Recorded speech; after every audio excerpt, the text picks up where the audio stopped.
From a federal government point of view, how concerning is this spike in numbers? Well, Kieran, firstly, it's great to be with you, great to be with your viewers. It is concerning, but I think we do need to recognise that it was always going to be the case that there will be localised hotspots and small outbreaks. So the coronavirus remains very challenging in terms of the health response. I note that Dan Andrews has gone back out and walked back from some of his commitments, but I note that none of those include changing the cap on protests from 30,000. In terms of those that have been caught up in this outbreak, though, families visiting each other in large numbers, according to the Premier, should there be tougher penalties on that front? Well, the states do set those regimes. They are the enforcement agents. We provide advice at a federal level from the Chief Medical Officer and others in terms of the health aspect, but the states are the ones that determine border closures, for example, and what rules they put in place. We know there's a bit of a mixed match across the country, but we do need to continue to get on with getting our economy open. We do need to deal with the health challenges, which are real, but I think if anyone is out there that believes this is completely eliminated in Australia, well, I think that's wrong. Andrew reported one federal source who suggested that this is 2 weeks on from those protests. The question is it just a coincidence? Will the government be seeking to ascertain that? Oh, well, those facts will be established through contact tracing and other means. But once again, I mean, you're out telling families that they can't get together with family and friends, but you'll allow 30,000 people, a lot of which are in high-risk categories, to get together for a protest. Well, I think your viewers know very well what the cause of some of these outbreaks may be. It's hurting with the borders closed. You're the Minister for Northern Australia, as you know full well. The tourism industry is hurting in a big way. Are you concerned now, though, that this outbreak will lead to Queensland rethinking the reopening of its borders in July? Oh, I'm certainly concerned about our tourism operators, particularly those who do rely entirely on international travel. And our international travel, in my view, is a long way from returning.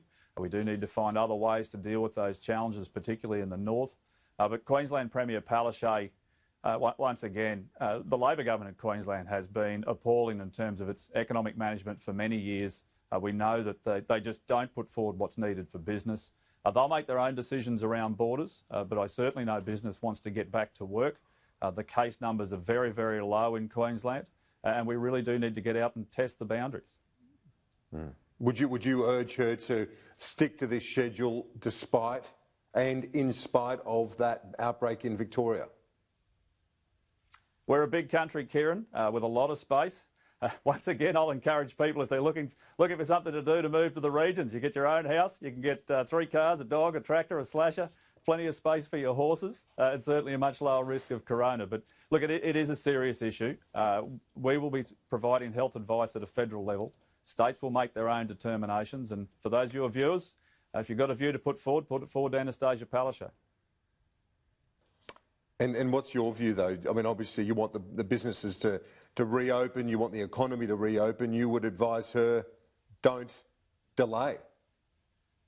Well, the federal government's advice has never been to close borders. States have made those decisions, and I do think they need to get on with it. Let's look at some other issues now. The China issue. What's the purpose of calling out the incidence of cyber attacks, given this has been a threat for some time? Well, firstly, I'd refer you to the PM's statement. We had advice that there was an attack across a broad range of portfolios, not only government but industry, from a sophisticated state-based actor. Now, we need to ensure that the Australian people are firstly aware of those challenges, that they are taking steps themselves, and take the advice that's available. Make sure your patches are updated, and make sure you have all of the current software, any changes as they come through. And secondly, that the federal government will always act in the national interest when it comes to our security, our sovereignty and our economy. The New South Wales government wasn't going to release the information, and yet the federal government did in relation to that most recent sophisticated attack on the Berejiklian government.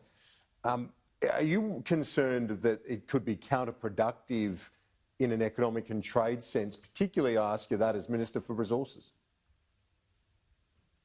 Well, I'll let the state pedal their own bicycle, Kieran. We will continue to work very closely with our trading partners, as we always have. Australia is a trading nation. The resources sector has remained very strong through the corona outbreak. It will continue to do so. In fact, iron ore we expect to go through $100 billion this year in just 1 year. First Australian commodity to go through $100 billion worth of exports. That's good news for people who are out there working hard and good news for our nation. Are the resources exports, though, safe from sanctions, or does China have alternative sources for some of those?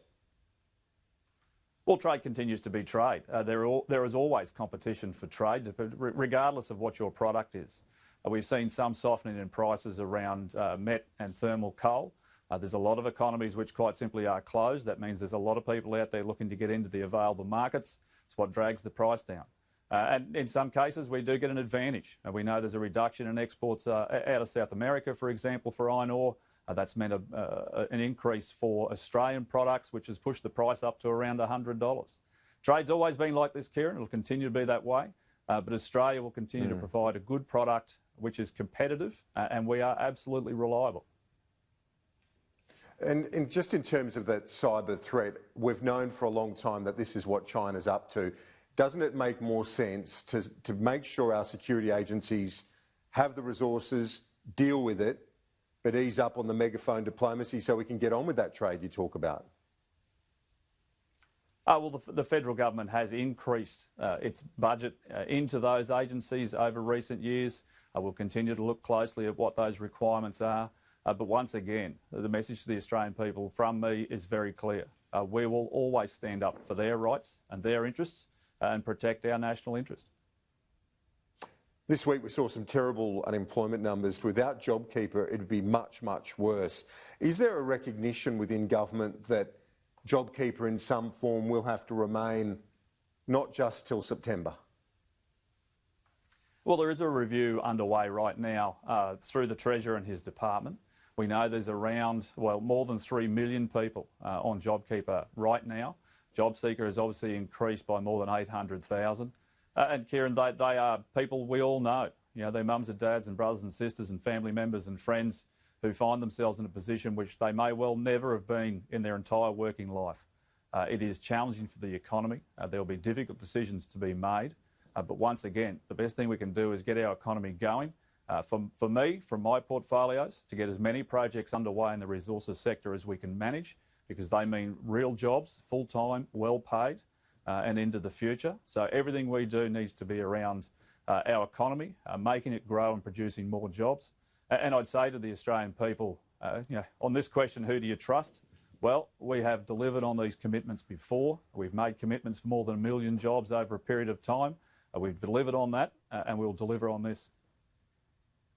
Is there an expectation within the tourism operators in your part of the world and across Queensland that there will be some form of wage subsidy beyond this initial period? Well, I think there's a question to answer here about what's the best approach. Is it to keep people in business without customers, or is it to get customers to business? Is it to get bums on seats in planes? And then there's a whole very broad range of discussions going on right now across departments, across portfolios and across government. Now, when we kicked off on JobKeeper, we obviously had a very limited amount of time to prepare. It wasn't terribly granular. We did what was necessary in that short period of time. The review is now underway, and I look forward to seeing what's put forward. On the Murray-Darling Basin plan, Andrew Clennell reported earlier in relation to New South Wales walking out of that meeting on Friday. Is there any chance, any prospect of compromise here? Well, I think I want to clear the facts up first, Kieran. There was no walkout, nobody left. It was a video conference meeting. No one stormed out of the room. It just didn't happen. Now, Victoria and New South Wales put forward a motion with no notice. It's no surprise to me that other members of the council weren't willing to accept that, given that they hadn't seen it prior. They'd had no time to consider what was on the table. But I've got to say, it was a congenial meeting. We actually got some results. If you look at the press release from Victoria, for example, they've reached an agreement between Victoria, New South Wales and South Australia around trying to deal with a very large range of developments downstream So when you look at things like the almond industry, for example, and its rapid expansion, and I think that's a very positive sign for the Murray-Darling Basin ministerial meetings moving forward. And so what's your focus now to try and placate New South Wales? Because quite clearly they've got a different view as to how that meeting unfolded. The Minister was disappointed in the outcome. Well, once again, this is a discussion. It's an arrangement between 6 key stakeholding governments. The Commonwealth is just one. We have to work together in the interests, firstly, of the nation. This is a national issue. We also have to work together in the interests of each of the states and their shareholders, regardless of whether they're irrigators or business, community or environmentalists. Now, I think that we've done a reasonably good job in terms of the Murray-Darling Basin and its management over a long period of time. If that wasn't the case, you would have massive amounts of salt intrusion, for example, acid sulphate soils breaking out right across the basin. There's been a drought. Everyone recognises that is a very challenging period of time, particularly for farmers. And we continue to work closely with the states, regardless of whether they are New South Wales, Victoria, South Australia or others. So I'll continue to do that. That's my job. Okay. Let me ask you about the Collinsville Power Station. I've got a few issues I want to whip through before we wrap it up this Sunday morning. But the company behind the proposed new plant at Collinsville has asked whether they've been used as a pawn by the federal government to win the last election and has expressed doubt as to whether the government is actually genuine in its support for that proposal. So can you clear it up this morning? Do you support the Collinsville proposed coal-fired power station? Oh, well, my understanding is that Minister Taylor's announced in the last 24 or 48 hours that $3.3 million will be provided for that project. We made a commitment and we're meeting that commitment. And you personally, do you think it should go ahead? I'm an engineer, Kieran. Feasibility studies are about determining the prospects for a particular project. I look forward to seeing the results of the feasibility study, but I'm not going to predetermine an outcome on a feasibility study I haven't seen, that hasn't been conducted and hasn't been read. That's why we've put $3.3 million on the table. On nuclear energy, you've been an advocate for some time. Do you still hold that view? And, you know, would you be happy as an engineer, as someone who knows this space well, to have that sort of facility in your own part of the world, in your electorate? Well, small modular reactors have been included in the technology roadmap. I was part of a backbench committee that made some recommendations to government some time ago. Minister Taylor will provide a formal response on behalf of the Commonwealth to that report in the future. Once again, these are engineering questions. I often get asked about, you know, whether I'd want one in my own backyard. I mean, the challenges we have here is I have an area that's prone to earthquakes, so I just think from a technical viewpoint that's unlikely. But small modular reactors are new technology. My understanding is there's a very large order book underway in the US and a number of other nations. We'll be watching that very closely. That's one of the reasons it has been included in the technology roadmap moving forward. And finally, on the live cattle exports ruling by the federal court, that landmark ruling that ruled the ban in 2011 was invalid, yet the government senators opposed appealing that in the Senate. The Attorney-General says the government will be appealing that decision. Should the government have settled with the cattlemen before this ended up in court? Well, once again, the Australian people are paying for the short period of time that they had federal Labor in the Commonwealth government. The decision was wrong at the time. I've said this on the record previously. I'll continue to be supportive of the live export industry. I think it's a very positive industry, and it's one, Kieran, we're a few in the world where we actually require the people that buy our product to implement our SCAS system in terms of animal welfare. I mean, that doesn't happen anywhere else. So I think the industry will continue to be strong. I think the decision made by Mr Ludwig at the time was wrong. But in terms of the current decision, what the Commonwealth do, I'll leave those comments to the Attorney-General as our Chief Law Officer. Minister for Resources, Keith Pitt, appreciate your time. Thanks.